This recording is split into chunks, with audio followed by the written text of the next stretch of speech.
brainstorming different approaches to solve a problem is a really, interesting way of using a large language model and one of my favorite uses for it. So something that I really like about large language models is that I can come up with a problem that I want to solve, and I can rapidly come up with different ways of solving that problem, and I can test them out and get feedback.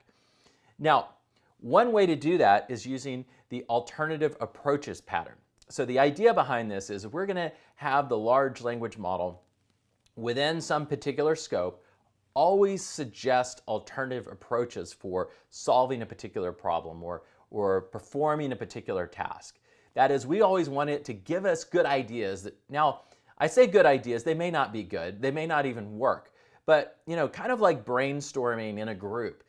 You may have a lot of different ideas. Some of them may be great, some of them may be terrible, but just the fact that everybody's thinking through ideas, throwing them up on a whiteboard or writing them down or talking about them can help you, do a better job of thinking through the problem and figuring out what is the right solution that makes sense.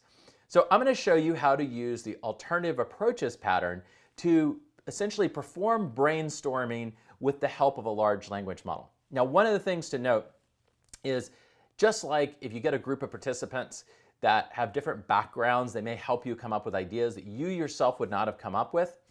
Well, a large language model was trained on a big corpus of material, and it's probably seen lots of problems and seen discussions of different solutions to that problem or different alternative approaches for a particular problem.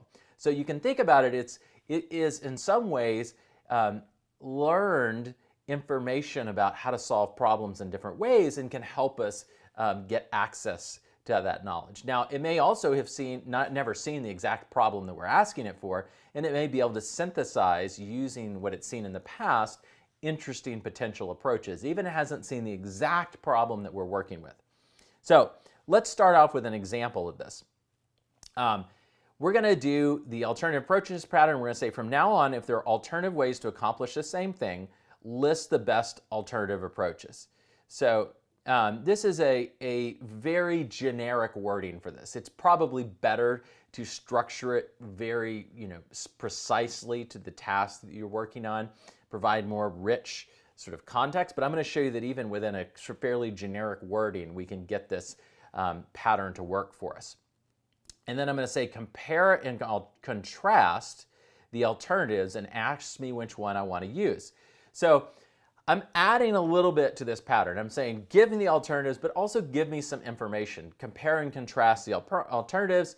So maybe that'll help me think through which one